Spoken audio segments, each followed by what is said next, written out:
Need a holiday gift that will keep her sparkling all year long? Right now, Blue Nile, the original online jeweler, is offering 30% off select jewelry. With experts on hand 24/7 to provide guidance, you're sure to find the perfect piece. And now there's even more to love about shopping at BlueNile.com. For a limited time, get 36-month special financing on minimum purchases of $1,000. Restrictions apply. See BlueNile.com for details. That's BlueNile.com. This episode is brought to you by Columbia Sportswear. It's snowing again, and that wind chill is killer. But you're not worried about that because you shop the Omni Heat Infinity Collection. It's warmth perfected with tiny gold dots that reflect your body heat inside and protect you from the cold outside. No snow or chilly temps can stop you now. Go out anyway. Shop the Omni Heat Infinity Collection now at Columbia.com/infinity. Apple Card is the credit card created by Apple. You earn 3% daily cash back up front when you use it to buy a new iPhone 15, AirPods, or any products at Apple. And you can automatically grow your daily cash at 4.15% annual percentage yield when you open a high-yield savings account. Apply for Apple Card in the Wallet app on iPhone. Apple Card subject to credit approval. Savings is available to Apple Card owners subject to eligibility. Savings accounts by Goldman Sachs Bank USA, member FDIC. Terms apply. Serie Chronicles is a Media Chronicles production.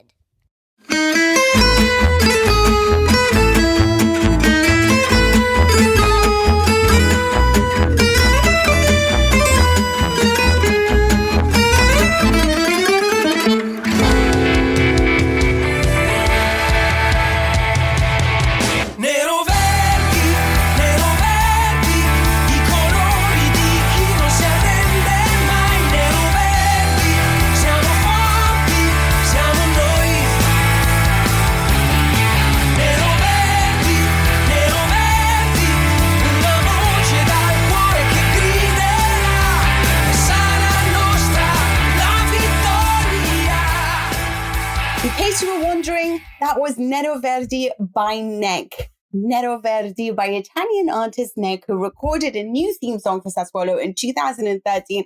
And we are in awe of Sassuolo. Welcome to the Serie A Chronicles podcast. Hello, my name is Mina Rizuki, and I'll be your host for for this evening, but obviously I've been doing a lot of studio things this week. And of course, I'm joined by Nikki Bandini. Who knows? People could be listening in the evening.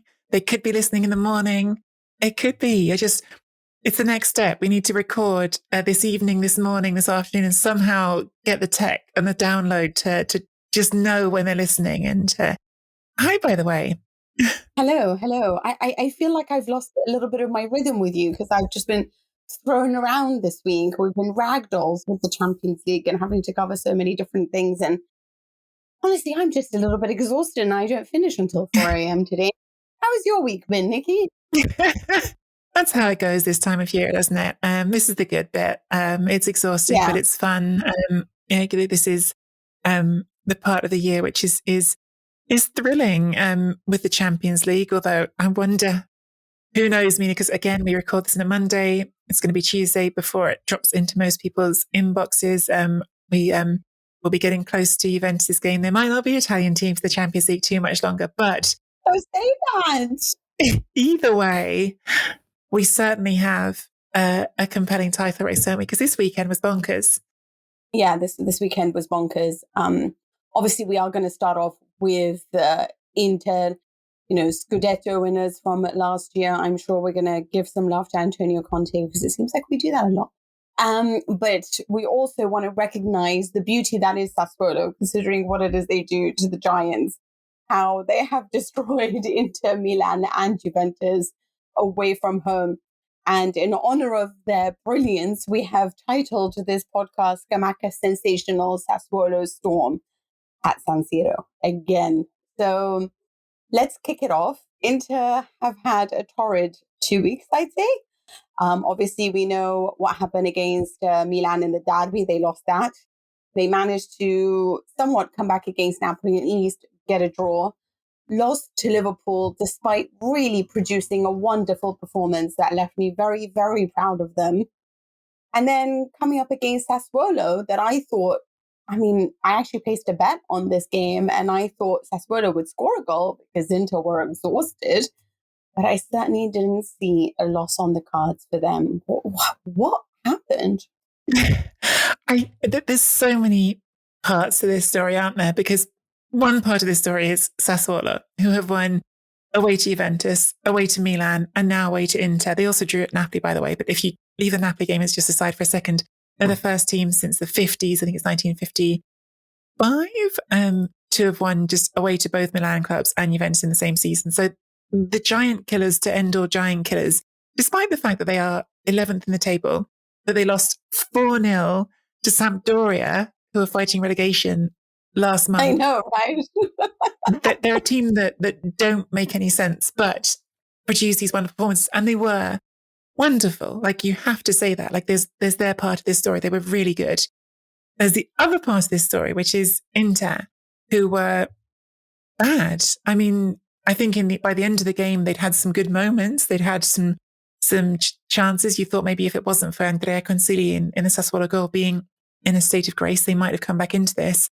But overall, not great. And particularly the first part of the game, that's what Inzaghi spoke about a lot afterwards, the approach being wrong. I don't know. There's so many things I don't even know where to start, Mina. I think that the one really obvious one, and the sort of glaring difference between this performance and the Liverpool performance is you don't have Marcelo Brozovic in the middle of the park. And I think they just lost the middle of the park, which is not a good look when you're up against Sassuolo, who have a couple of really talented midfielders, but who are, in the scheme of things, kids, Maxime Lopez and Davide Fratesi. And you think Inter, title contenders, should aspire to be dominating that part of the pitch. And I think it was just right from the beginning, the lack of control in that area, embodied by, unfortunately, I don't even want to get on the guy because I don't have some sort of vendetta against him, but Gagliardini, who basically sells them down the river on that first goal. And you think about what a good regista does, what Marcelo Brozovic does, and what I think for me is the mark of all of these sorts of players who do that job so well, whether it's Modric, or I know you will rankle at me saying this name, but Miralem Pjanic, when he was in his good mode for Roma and Juventus, they always look like they always look like they have time on the ball, even when they don't really, even when there is there's pressure on them, they look like they have time on the ball. And Gagliardini was like the opposite of that. It was like, he looked like he had no time on the ball, even when he did. He would have time and he'd play the ball way too early. And that's how he got into trouble on that first goal, was trying to rush a pass to Çalhanoğlu that put Çalhanoğlu in a bad spot, Inter lose the ball, and Sassuolo strike straight away, getting the ball from Berardi forward to Raspadori. I think that's the issue. If there wasn't ever an advertisement to say you can buy all the strikers you want, you can have everything you want up front, but nothing makes a difference to a team than having a strong and solid midfield. The midfield is the point for Inter. It is having players like Barella and Brozovic and Eriksen last season, Çalhanoğlu now. It is being able to introduce, before Sensi, obviously, when there wasn't a dependency on Eriksen. Losing Sensi has been something, but you can't tell the player you can't move on because we might need you if Brozovic is suspended yet again, or it happened once. So we can't obviously keep Sensi around. But the midfield is absolutely where they lost the ball. And I think what they didn't have in that game is courage on it. Courage to keep possession, courage to keep calm, courage to choose the right avenues for goal. Everything just seemed so... And they were nervous. Every time Sassuolo won back possession, it was so vertical, direct, and straight for goal. Now, this is what I love about Sassuolo, is how direct and counter-attacking and much more vertical they are this season. I think what we've always known from them, especially under De Zerbi, was they were a much more horizontal possession style-based football. But this one is just a little bit more like, we're going to grab this and run and really, go for it, which is why they are the giant killers, I would say, this season. But there is a dependency now on Brozovic, so thank God he's renewed his contract for them. But I think that if there's anywhere that they want to actually enhance or want to buy, it's important to keep that midfield stacked, because I do think they're quite reliant on Brozovic and Çalhanoğlu, and they're the ones that have the courage on the ball. And without them, I don't think there's much going through there. But I wanted to talk to you as well about whether or not this just happens to Inter. in the sense that sometimes I feel like when they have to play a lot, there's a part of them just loses so much quality that it's a little bit surprising. And before we start talking about Antonio Conte and whether or not this would have happened under him, it did happen under him. Yeah. So it happened under him in the beginning of the season last year when they went 5 games and only managed to win one of them. And that's because it was them playing in the Champions League, them playing in Serie A. And then it happened also in his first season around this time. It was at the end of February at the time. And they were really struggling. They had lost in, I was trying to think, I think it was Napoli in the semifinals of the Coppa Italia, I think. Yeah, they lost 1-0. And then in Serie A in 2 consecutive games, the first against Lazio on the 16th of Feb, they lost 2-1 and then to Juventus. And again, it was because they were playing Europa League under Ludogorets Razgrad and then again in Serie A. So is it just that they tire, mentally exhausted? Because I don't think they're physically exhausted. What I'm hearing, Mina, is that further proof of Conte's genius, Simone Inzaghi has made a huge tactical mistake by qualifying for the Champions League knockout stage. He should have done what Antonio did, got out early and had fewer games to worry about, and everything would have been fine. Exactly, right? That's what Conte did so well. That's how you do it. No, look, I don't really have right now anyway, like a sort of huge appetite for another Conte conversation. I think there are some things that you can pick into it for sure. I think that the team has Are they changed. tired? Yeah, I mean, here's the generous take.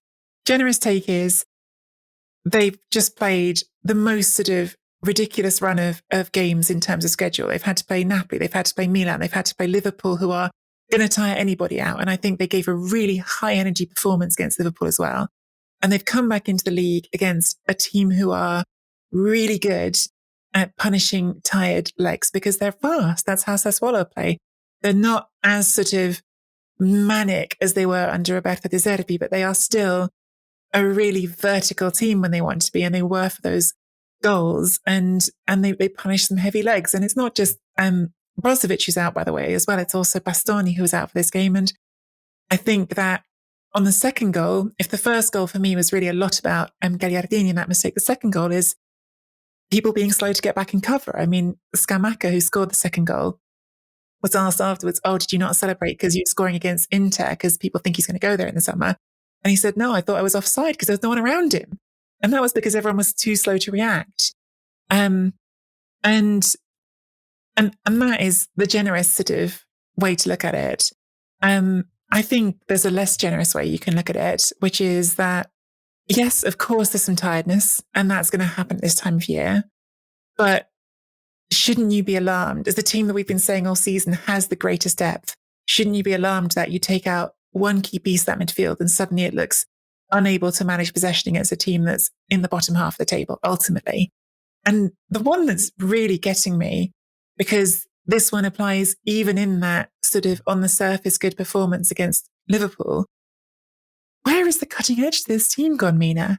Because it happened against Liverpool, but it also happened against Real Madrid twice in the group stages. It happened against Milan in the derby when they dominated Milan in the derby and didn't score the goals to put the game to bed. And now against Sassuolo, it's happened again. If we had one goal in 11 matches for Lautaro Martinez, why can this team not score goals? And that is a really, really big problem, by the way. If you're planning to win the league, you need to score goals. I think that's the great point, because there's been a lot of criticism of Simone Inzaghi, and obviously a lot was said about the fact that it was funny because Gazzetta, for example, wrote about the fact that they had this air of, we're going to manage this game, and you have to understand that Sassuolo is a big team, so you play your best players, and Dumfries and Dzeko should have started. And in my head, I'm thinking, you can't depend on Dzeko and ask him to play the number of games that he's playing. He's 35, he's 36 in a couple of weeks. So there's only so much that you can ask from this player to give on a physical and emotional level to Inter. And I also would have started Alexis Sanchez against Lautaro Martinez. I think the bigger question is what's going on with Lautaro Martinez right now, because we know he hasn't scored in several Serie A games. It's been 7. He hasn't produced an assist or a goal in the Champions League this season. And there is a lack of clinical efficiency. There is nothing coming in from midfield, from goals. And it's weird because this is the team that has taken the most shots on goal in Serie A and the most shots on goal in the Champions League. Now, in Serie A, they're top scorers, but in the Champions League, they've only managed 8 goals from all those shots that they're taking. They're averaging nearly 20 shots a game. And this one, they managed 29 and nothing came out of it. So there is, when people want to criticize Inzaghi and say, I'm not entirely sure what you wanted him to do. There's no Brozovic. What is he going to really bring in? It's not like he had Sensi available where he chose Gagliardini on top of it. There is a need to sometimes, Darmian is defensively capable. And maybe there was a fear that Sassuolo being so direct is a little bit better than Dumfries and just making sure that everything is secure at the back. Again, I would have also played that. So I think that we can't really just blame Inzaghi. I do understand some of the things that is being said because it does seem that if you do remove something from this team, they are not as capable as, say, Milan in terms of coping with absences, or even Atalanta. Their team is very, very finely tuned. And I think it has been for a while, whether it was Lukaku, Achraf Hakimi last season, their 2 focal points, including the likes of Bastoni, obviously. But even now, when you take away 2 huge pieces, I think you can see a whole drop off in the way it is. But again, sometimes these games just happen. Manchester City lost to Spurs, like Bayern's having a tough time at the moment when you are playing a lot and you are playing big matches as well. And it's happened, unfortunately, for Inter, where all the big matches have happened at the same time. And you're up against Quansili. There's been amazing chances that they spurned, including an open goal. Yeah. So there is a time where you just say it was a bad day at the office. And I do think the criticism is a little bit too harsh of everything that's been going on. But my question is that I do think they need to invest in midfield. And I think they really need to seriously talk about who they can bring up front, because Dzeko is not going to last. And Lautaro Martinez, they're both basically, 9.5. So who's the striker here? Who's the reference point? Who's your Lukaku? And Inter's missing that guy at the moment. Well, this is the fascinating thing, isn't it? Because the number 9 it seems like they're going to buy is Gianluca Scamacca. Is he good enough? I think it's really fascinating sometimes. That's a question I was going to ask you actually. It's a really. I love the sort of the dynamic that happens sometimes in Italian football coverage, which I don't think I see as much in other countries. Where, like, before this game, Carnevale, the Sassuolo CEO, was actually interviewed live on TV, and he said Inter were one of the first teams to make inquiries about Scamacca and Fratesi. So, like, this sort of open acknowledgement before game from someone who's a director of one of the clubs that 2 of your key players are being targeted by your opponent. And then Scamacca goes and scores. I don't know yet with Scamacca. I think it's this really sort of complicated thing always with young strikers. We get it wrong all the time. I certainly do. And people who, unlike me, actually have tens of millions of euros riding on it get it wrong all the time.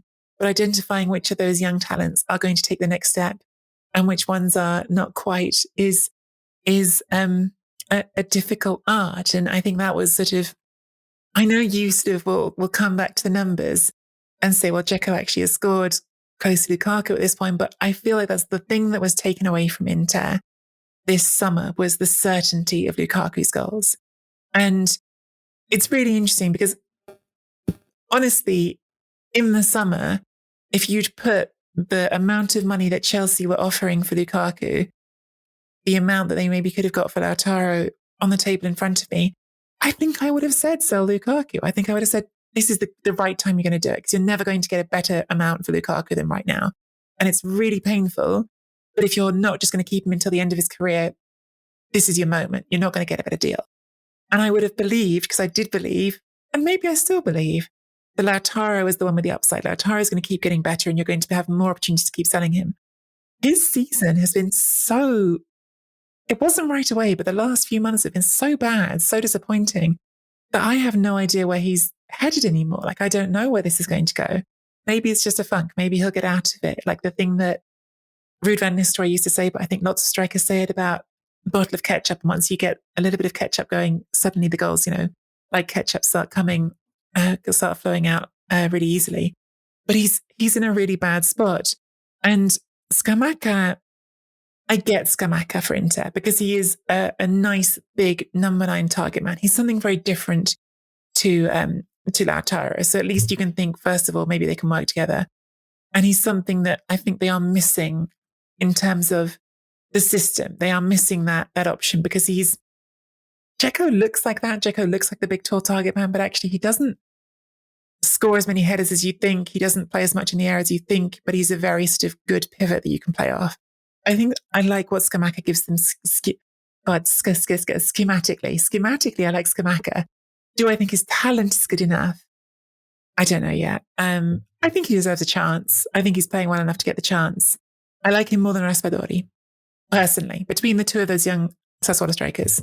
But, Nikki, at the end of the day, I feel like we're talking about Inter. If you are trying to really go for the Champions League, then it's not that I don't think Scamacca is good. I think there's lots of chance, but there is a dependency on Perisic and Dzeko. These are two proven winners who have scored so many goals and bring all that experience. Milan still depend on Ibrahimovic, at least for the dressing room, if not on the pitch. But still, his statistics will tell you that he scores a goal every 2 games. At the end of the day, if you are a team that is trying to up your brand, you're losing Lukaku, you replace him with Dzeko, which is the low-cost option. But then to start going for young again, I am and against next to an inconsistent striker or forward in Lautaro Martinez, I'm not entirely sure what they can go for, because if Perisic goes and Dzeko goes, and there isn't enough veteran experience in the side, and there isn't that ability for me that makes me think they will make the right decisions in the matches against your Liverpools or against whoever they will have in the Champions League next season. So for me, I think that you pull your money and try to go for somebody who at least has, let's say, a bigger CV in that sense, and let Scamacca go to, I don't know, a team right now that can only afford Scamacca. And maybe that is just Inter. Maybe they don't have options. But right now, I'd almost rather pick a 30-year-old guy who knows what he's doing than invest in youth, because I'm worried about the inconsistencies. They create enough, and I don't want to rid this team of that level of experience, because they are still very dependent on their older folk, whether it be Brozovic or Perisic or Dzeko or, your Skriniar and De Vrij, who are a little bit older at the back.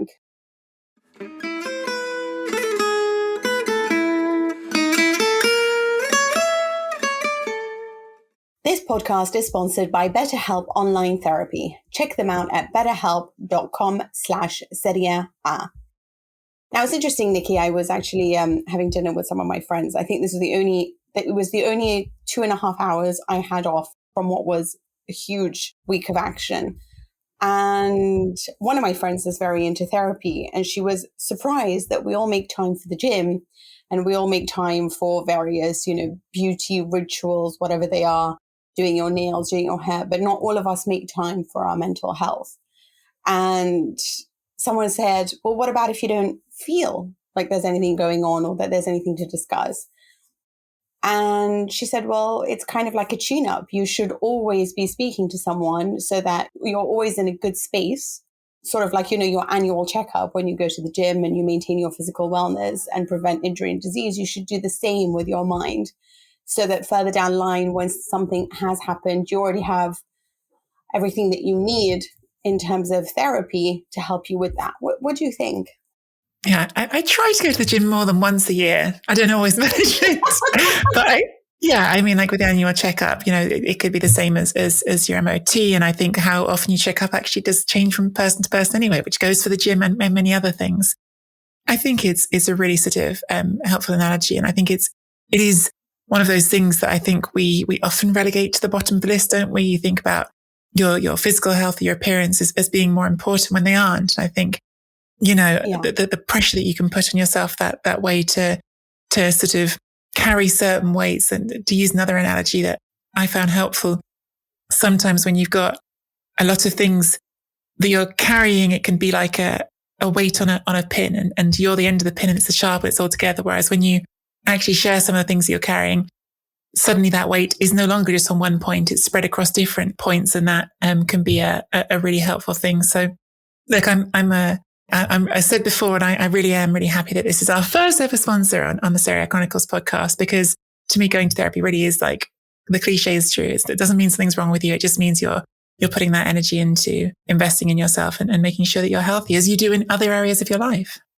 Yeah, absolutely. It's routine maintenance for your mental and emotional wellness, I guess, to prevent bigger issues down the road. So certainly very important. And I think we need to take it more seriously. Now, BetterHelp is customized online therapy that offers video, phone, and even live chat sessions with your therapist.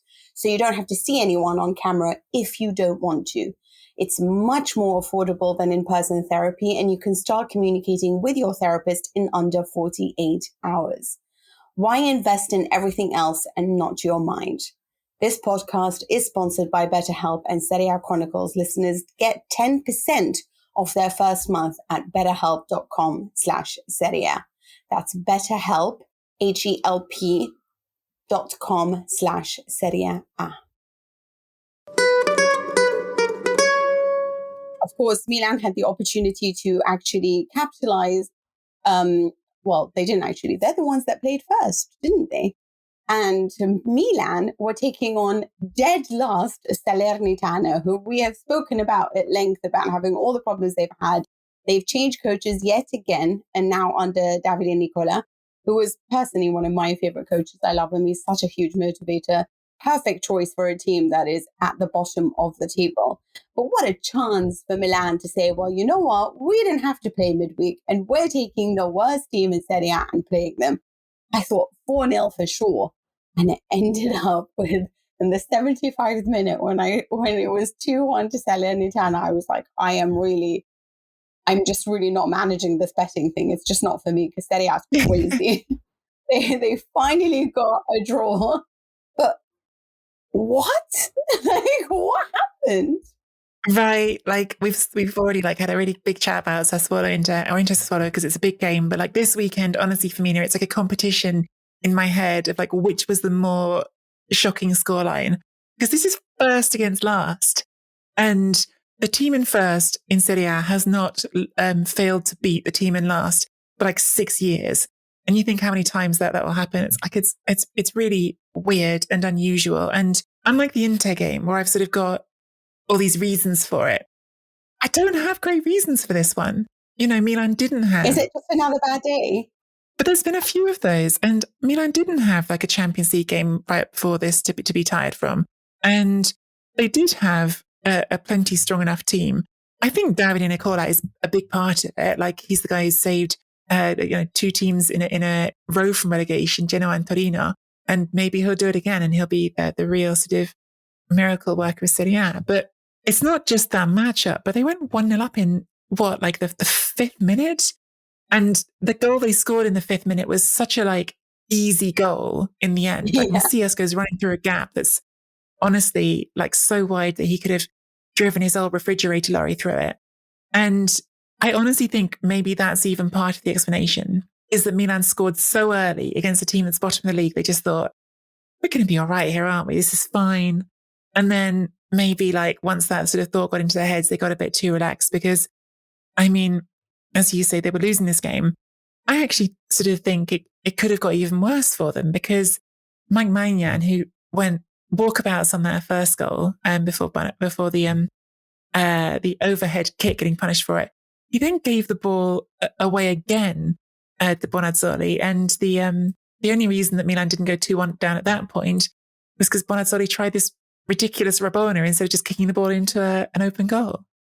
Yes, and I think Mancini was in the stand, so I'm not sure whether that was just a case of, let me show you what it is that I can do, rather than just go for the simple and get the goal done. But actually, I just want to focus a little bit, obviously, Milan. There is many things that I could say about the fact that I feel like a lot of their players are not really playing to their level at the moment. And I don't know whether it is, like you say, it's psychological and they felt they'll find a way through. But I thought Tomori was not very good. Maignan wasn't very good. Tonali is not very good. And I wonder with Milan, if they're constantly having to, make up for all the absences that they had through the season, and they constantly go into squad rotation, squad depth, and trying to plug gaps, and Kalulu and Gabbia because Romagnoli and Tomori, and there's no Cahier, and constant changes like that. It just exhausts you, and sometimes the easy matches become so hard. I wonder if it's that. But I want to just focus quickly on Salernitana because I was looking at their statistics from their last 5 matches before Nicola arrived. And they were averaging 12 tackles a game. I mean, some of them, like against Verona, they only produced 9 tackles, okay? Their pass success rate like hovers around the, 60. It depends, actually. They were very good against Lazio, for example, in terms of the pass success rate, but usually that's where they are. I mean, their possession against Napoli was 18%, against Lazio it was 26, But against Milan, they had 40% possession. They had 5 shots on target, which was the same as Milan, and they produced 23 tackles. They went crazy aggressive. I mean, they really went for it here. They became a side that automatically thought to themselves, we can really fight. And that is the effect that you get with him. You went from 12 tackles on average this season to 23 against Milan. It was a case of we're not going to be intimidated by the opponent. And having a manager there that just changed, it looked like the whole team actually believed in themselves and were enjoying themselves. And so, when people talk about, the different coaches, it is being able to do what you can with what you have. And Stefano Pioli and Nicola are just 2 perfect examples of men who don't necessarily have the world's greatest, as players, but they managed to extract so much quality and ability from it. So I was really happy for them on that. Yeah, I guess that was my thing. But I do certainly think the title race just became a lot more interesting, but no one really capitalized on anything. Yeah, I mean, I you're dead right about Salernitana, obviously, and Davide Nicola is, if he pulls off another relegation escape 3 years in a row, then someone needs to give this guy like a chance to actually do a full season instead of just always being your fixer. But I think especially like look at this game as well. Like within 15 minutes, they're a goal down, and then they lost Radovanovic as well, who's sort of the veteran they signed to try and shore up that midfield in January, and still just the right attitude all the way through. And look, Bonazzoli, I poke at him for that ridiculous Rabona, but it was a brilliant overhead kick for the first goal. I'm not sure he's ever going to be a special centre forward, but he's a 24-year-old Italian striker who's scoring goals. So he's doing some things right as well. C'è la rovesciata, il gol di Bonazzoli, rovesciata, il pareggio della Salernitana. Salernitana 1, Milan 1, il pareggio di Bonazzoli che è andato a recuperare il pallone sul ponte aereo, diciamo così, e la Salernitana ha pareggiato al 29esimo minuto, il gol di Bonazzoli a pareggiare la partita. Salernitana 1, Milan 1, gran gol in rovesciata da parte del giocatore con la maglia numero 9 della Salernitana. On Milan, I feel like I need to bring this up because we sort of stuck the boot in on Napoli a bit for maybe not having the right attitude of backing themselves as title contenders before. But I found Stefano Pioli's post-game chat really odd because it wasn't like a particularly like hostile chat, but he was chatting with Gianpaolo Pazzini and I can't remember who's another player in the DAZN studio.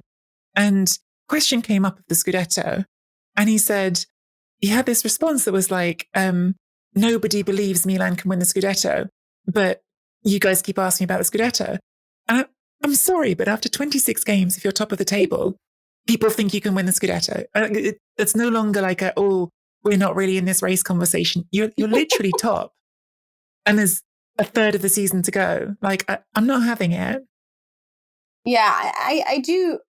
This is a worry with Pioli because sometimes I don't know whether he says things to be like, I can't believe that, you keep asking me about this. I don't know whether it's anger or whether he's just like, of course we can't win it. And he is sort of spreading that. But then I don't believe that because the players always tell you that he really gears them up for everything. So I'm always in 2 minds about Stefano Pioli because I feel like the way he walked out of Fiorentina was also a little bit he can be a little bit petty, and then that comes down in weird sarcastic comments that sometimes I read at face value when they're actually sarcastic, and I don't know what it is that he's trying to actually achieve with some of what his comments are, but they should absolutely, and you're right, maybe it is a question of like either they've taken it easy or I wonder, exhaustion can't really play a part of it because like you said, they've had a week to prepare for this. So there is a little bit of what just happened in Serie A, because I just felt like everyone just fell apart and everything reopened again. But then I see what's happening in sense of all the other leagues, and there's similar things going wrong, Borussia Dortmund had the world's worst night against Rangers. The title race is reopened in England. And so I wonder what is going on, because this is the time where, generally speaking, you're supposed to consolidate yourself as a team. And now all of a sudden we're seeing some rather interesting results. Now, interestingly, this whole weekend kicked off with another derby, and it was Juventus hosting Torino. Now, Torino have had a really rough game when they've come up against Juventus. They either lose or end up drawing to Juve. And it's a game now that doesn't have any more of the spice that it used to have, because obviously of Juve's dominance. And yet in this matchup, and I'm going to be honest with you, I thought for sure this was a Juve win. I thought that, they made mistakes against Atalanta. They surely will rue them. Vlahovic had an off day, but this time he'll come back and be absolutely dominant. And you know what happened? Pretty much the same thing that happened between Fiorentina and Torino, in the sense that Bremer just had Vlahovic in his pocket. Juventus were absolutely boring and deadly to watch. And Torino, because of how much they try and the duels that they do take on the pitch and everything that they've given, it was amazing that they did have somebody like Belotti to convert a chance and at least get a point. What did you think of this performance?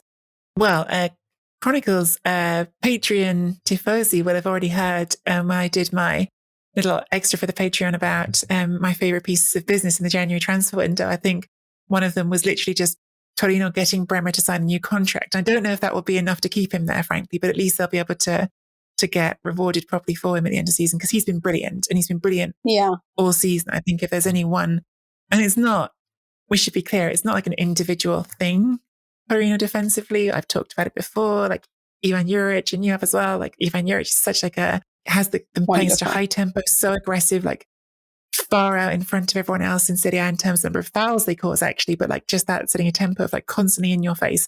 But Bremer is I think a really important part of it, because he's such a good defender, allows you to play in that way, can lock someone down one-on-one, and has locked down, as you said, Vlahovic now a couple of times one-on-one. I think I was just trying to put up the numbers, but I can't seem to do it at the same time as talking to you. But Vlahovic had the fewest touches of any player who started this game by a way. And what was also interesting is, if I remember it right, the player who had the second fewest touches after him was Torino's goalkeeper, which tells a story in itself. We're not letting the ball get to your striker. We're not letting the ball, Juventus, have enough chances for our keeper to be doing much all game. And I sort of think that's really the story of this game. And I also think that I saw some takes afterwards that made my eyes want to roll out of my head, Mina, because it was like, I saw people saying, oh, Vlahovic hasn't scored in 300 minutes. I'm thinking, hang on, you're including in those 300 minutes the game against Verona, where, okay, on a technicality, it wasn't his goal, but the goal that Juventus won the game with was entirely his creation, like entirely him. Yeah, the cup game, where he comes in from the side and it's fine. It takes deflection off a defender on the way in, and it goes in as an own goal in the end. But it's a goal that does not happen without Vlahovic's running and his ability to beat his defender and all of that. So there's some ridiculous sort of responses to this. And I think that on that front, I'm willing to go with Max Allegri and say, yeah, he's a young striker who will have days like this and needs to learn from them. And I think, you don't need to beat the kid up for getting shut down, but he was shut down in this game. And I think it was a reminder that perhaps, without going to that sort of ridiculous response of, oh, he hasn't scored in 300 minutes, it was a reminder perhaps to Juventus that actually you can't just expect this one kid to fix everything that's been wrong prior to the point when you signed him. Yeah, absolutely. I think thinking that the transfer market has resolved all the Juventus's problems, at the end of the day, it is the truth of the matter is, it's just like I said about Inter, your midfield is your bread and butter. And if you don't know how to solidify that, then it's going to be a problem. But I think that it is still, it's still poor performances from Juventus. They just have somebody that can now maybe convert a few more of their chances, but they still have to perform. And Dybala and Morata were not great alongside him. I don't think the midfield was great. I think what's interesting to see when people wonder about Bremer's ability is kind of, it's not that dissimilar to what Romero did for Atalanta. If you actually look at their starting positions, their average positions, and where they were throughout the game, Torino were basically 1-5-4. So they had packed the midfield in order to sort of get a level of control against Juventus and stop them getting the ball to the trident.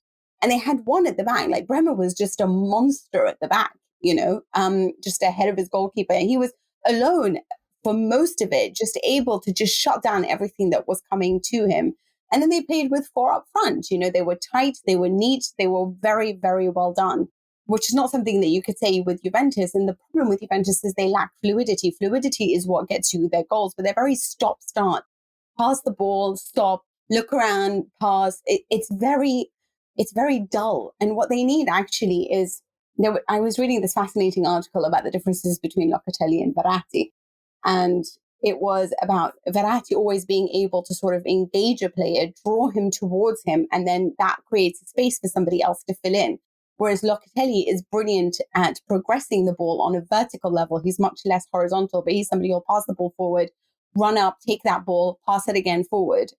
And maybe what Juventus need is just to have more of a Verratti, have players engaging and more composure on the ball to allow spaces to open up, to move a little bit more fluidly, with fluidity. And I think that is the problem.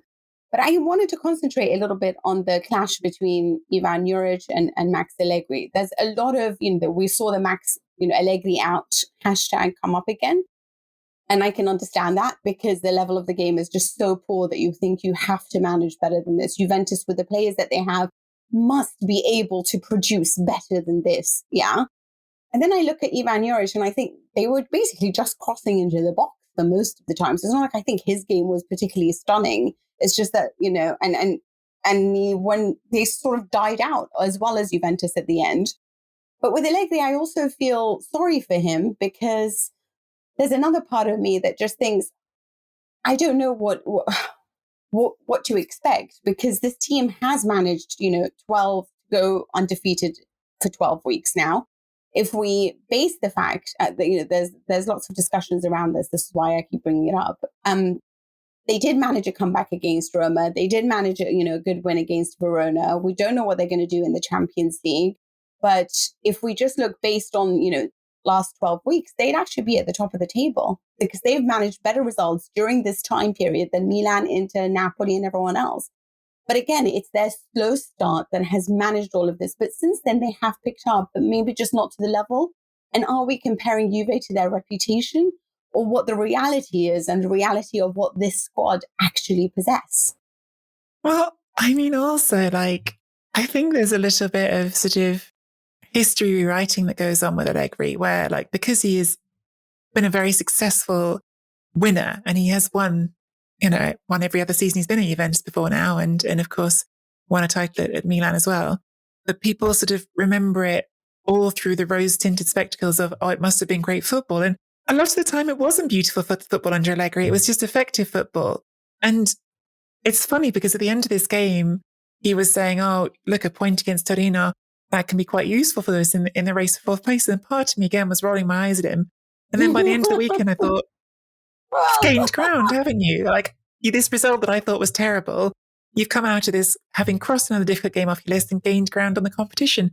And maybe at the end of it all, he'll be right and they'll be in the top 4. I don't think they're going to win the league. I think that ship, even despite the struggles the teams ahead of them, has probably sailed. But what if they do? What if they do end up comfortably back in the top 4 and going further than anyone else in the Champions League, which is a real possibility now?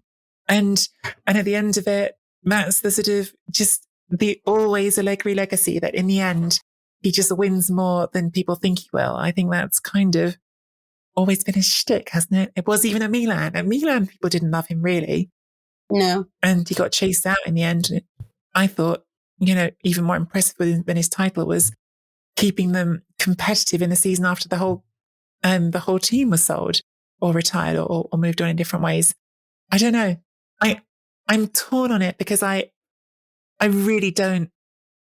For a lot of this season, I have found Juventus just painfully boring to watch. That's my honest feeling about it. As someone who spends their career watching football. There's been too many times this season I've been watching a Juventus game and just thinking, I don't really want to watch this. I'm just bored.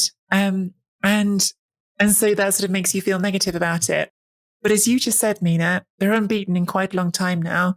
And the trend continues to be towards those top 4 places, which at least for a while, it wasn't at the start of the season. At the start of the season, I think people thought they're going to win the league. But for a while, just getting into the top 4 has been the goal. Yeah, it's amazing. I sometimes just wonder, whether they'll bore you into submission and just win, or whether they're just really, really lucky because no one is capitalizing on the fact that they aren't very spectacular. Could be that too. So Atalanta, could be that too. Yeah. I mean, how lucky are they that both both Lazio and Atalanta didn't manage wins? Now, Lazio at least got a point against Udinese, but Atalanta disappointed against Fiorentina yet again, which is slowly becoming their bogey team.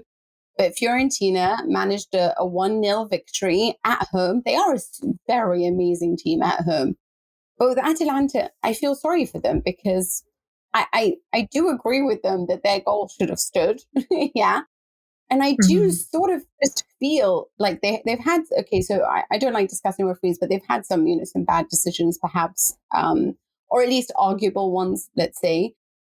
But for me, more than anything, I feel sorry for them because a few months ago, they didn't have a defense. Now they don't have an attack. It's like they're always missing a department because of injuries or COVIDs or suspensions or whatever it is. And you look at what they have going forward, and there's only so much that you can cover for the absence of somebody like Juvan Zapata or Muriel or whoever it is that's missing out on that particular day. But I just think, God, you must be exhausted from having to fill roles and asking people to give that much more, because Atalanta right now, they've scored how many goals in the last 6 games? This is the first game away from home that they've lost, which is unbelievable. They're such a good traveling team. But there's no fury of Atalanta at the moment. There's just not that, that brilliance and that ability to change up the team with your substitutions and introduce even more power and strength and desire to get that win, Well, we've talked about tidings with some other teams. I think it's always especially telling for whichever teams end up having to do the Thursday, Sunday combination with the Europa League. I think that always seems to hammer teams. And you touched on Lazio. We'll talk about them more in a second. But for instance, Lazio, because you can see it more because they've actually played in the Europa League all the way through rather than Atalanta, who've just dropped into it. But Lazio have only won one of their games after a Europa League game this season. And that was at home to Salernitana, who are, of course, bottom of the league. So the physical part of it is real. And Atalanta did have a pretty draining game against Olympiacos on Thursday, which they won.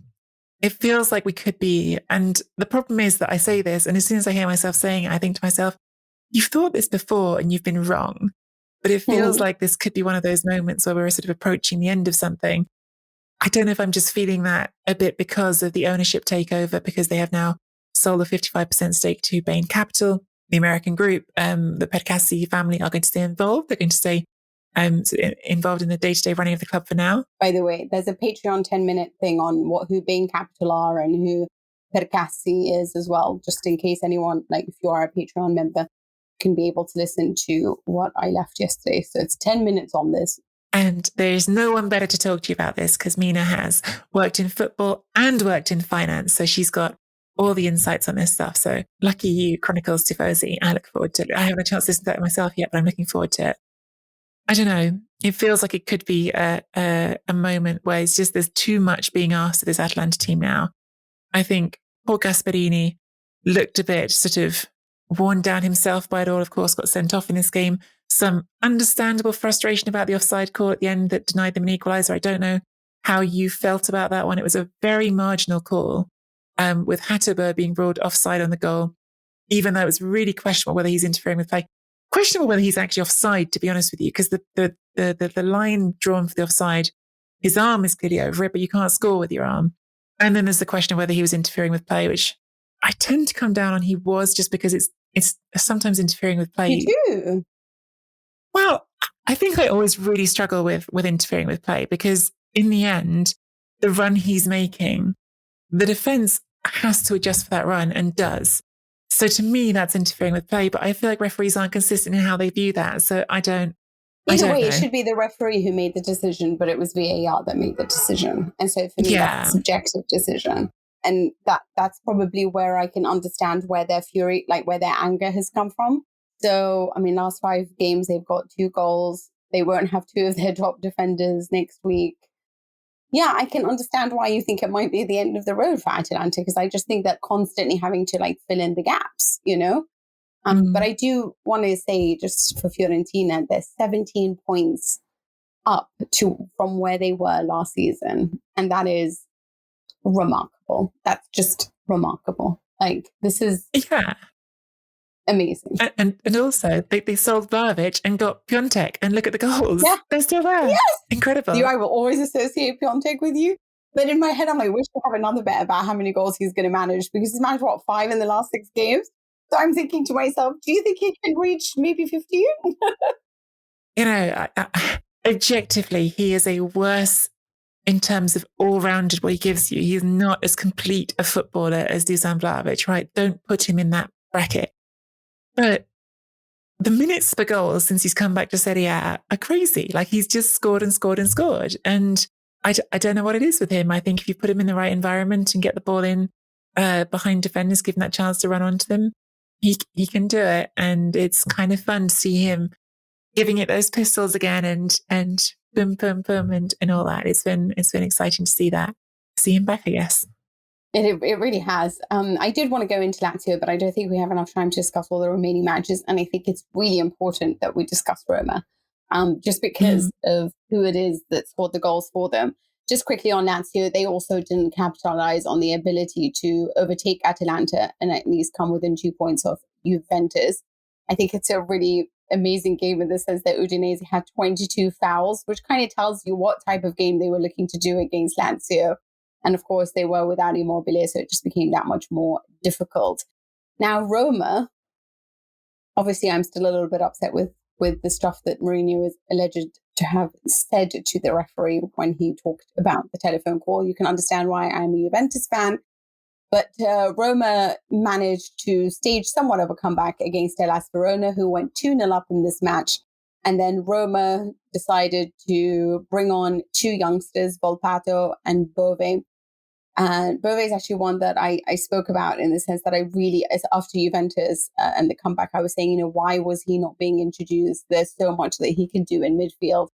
But they scored the goals, managed to get a point, and Roma avoided their 12th defeat of the season. But I don't know, there's something about me here that just, I still feel so angry with their performances, and I still expect so much more from them. Yeah, I don't know what to think about this game. Roma weren't very good for a long time. They threw in a couple of talented kids and they saved the day. They saved Mourinho's bum bit, I thought. Christian Volpato, I know our producer Simon is very excited about because he's Aussie and interesting player with a big future ahead of them. Bove as well. I mean, actually, Roma's Primavera has been brilliant, absolutely crushing people for a while. So there should be some talent coming out of it, and it's exciting to see some of that come through because they've been really dominant in youth football for a little bit, and it's fun to see some of that getting the chance. And look, it is to Mourinho's credit that he threw these kids in, and I think it's really interesting what's going on with Roma and Mourinho at the moment, because we've talked about this plenty recently, Mina. We both think that the team would probably be doing better if Fonseca was still in charge, but Roma's ultras at least disagree with us. He's got a really strong backing from those from the sort of hardcore. But why? Well, I think part of it, Mina, honestly, is that I think there is a section of the fan base that really buys into some of the stuff that I find more objectionable, like what happened in this game where he's winds up the referee to the point of getting himself sent off. We need to sort of be a bit careful about what we say because we don't know exactly what he said or the meaning of everything. But he was making a telephone gesture at Pareto, and it has been observed widely and everywhere that Pareto's dad was someone who was named in the Calciopoli scandal. So was that a provocation based on that? Don't know. Can't say from the position we're in right now. But that's a conclusion that people some people have pointed at, regardless of whether or not it was that. I find that sort of need to put yourself front and center in these situations and make it about you and the referee, quite frustrating. But at times in his career, clearly that siege mentality has worked for him. And I think there is something in the Roma fan base that wants to buy into that us against them mentality. And, we've always been victimized by the powers in Italian football, and Mourinho representing somehow this sort of resistance against authority, which is kind of silly because look, he's won the treble with Inter and he's coached Real Madrid. He's been part of the establishment, but I think there's something they want to buy into there. But the guy did the handcuff gesture when he was coach of Inter, who won the treble against Sampdoria. It wasn't against Juventus, it was against Sampdoria. Yeah. So for you to play this guy of, can't believe that we are being shamed. And is this this is what I do want to know. If it's any other coach, we're talking about they're 9 points off where they were last season under Fonseca. And I talk about this all the time, yeah? And really 10 points because they were punished. Was it in the match against Verona? I don't remember, but they were punished for fielding an illegible player. Let me forget Fonseca because people always get angry because I keep referring to him as some of thought that I'm in love with him or something. Let's talk about Di Francesco, shall we? Eusebio Di Francesco, who got sacked from every job thereafter. Yeah. He took them to Champions League against Barcelona and won. And he was sacked after the 26th game of the season. So now, for being 3 points off the Champions League places, and they had more points than what Roma have now. And this is despite the fact that they spent more than anyone else in the summer market. So I want to understand what it is about Roma. Is it the what they're seeing on the pitch? Do they feel that they have more of a mentality right now? They feel like there are warriors out there who are trying their hardest. I don't know. Because frankly speaking, on a tactical level, I don't see anything interesting there. I don't see this as a team that has courage on the ball. It's very direct and opportunistic, and that can work for you, but it's not something that I'm going to, go out and fight for. So I'm not understanding how on earth he has so much backing. And I feel like I like the siege mentality. I am a big fan of Mourinho, or at least I was anyway. He was one of my favorite coaches, and I strongly defended him against all the things that were said about him. He's not good enough against tiki-taka, Guardiola. He beat all of that, yeah? But I like the siege mentality because he gets his players on board. The players buy into it. But right now, I feel like the players are being sort of thrown under the bus. I don't know what he has against Veretout because he should have started. And I feel like this is a great player that is not being progressed or enhanced. I'm upset that he let the likes of Mayoral go and different players that he could have really nurtured into brilliance. Maitland-Niles, I don't see this kid doing anything for the rest of the season. I hope he really does. But this is the test of you, is what you can bring out. So yes, I'm very happy that you brought on kids who've saved you. Although I think that they did this more because they are in love with Roma and they are very, very good. More than it is about what you have taught them and raised them to think and feel and play, or a tactical identity right now. So I would love it if we did get a Roma fan on here who would just explain, somebody who actually loves Mourinho and who's on board with Mourinho, and explain to me just why this guy is getting the kind of leeway that I just don't think was offered to all the coaches that they've had recently. Because even in terms of points, he comes up as 9th since 2000. From all the coaches that Roma has had, the amount of points he's accrued, he's just not even the best. So I don't understand. But I'm sure somebody will explain this to me, hopefully.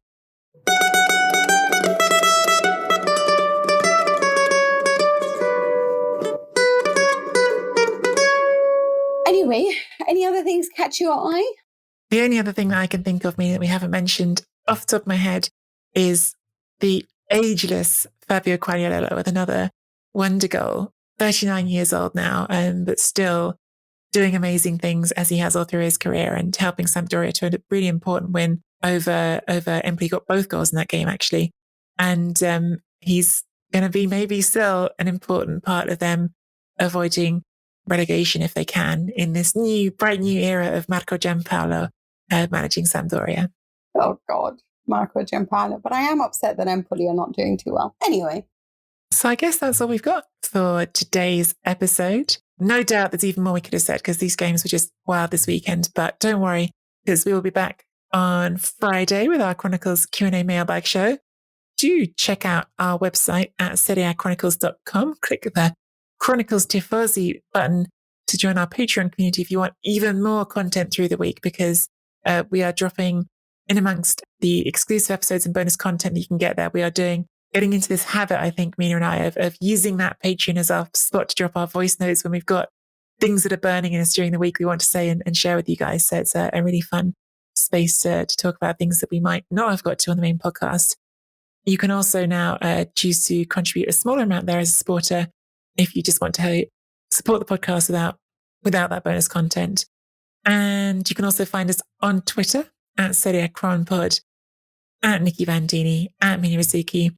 You can subscribe to the Serie A Chronicles YouTube channel for clips of the show. And if you're feeling so kind as to leave us a rating and review on Apple Podcasts or wherever else you get your podcast, and make it a good one, we'd be very grateful for that as well. We'll be back in a few days for the Q&A. Until then.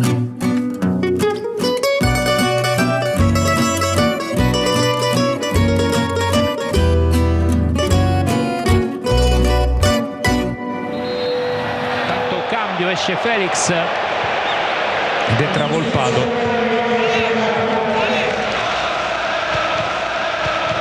Eccolo il cross in mezzo, sfila il pallone, poi Volpato!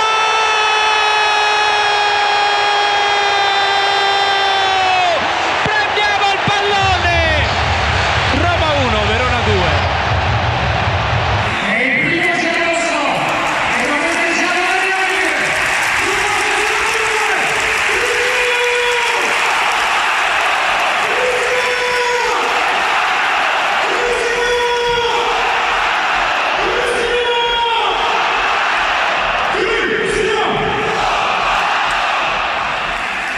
Sono molto contento per il primo gol.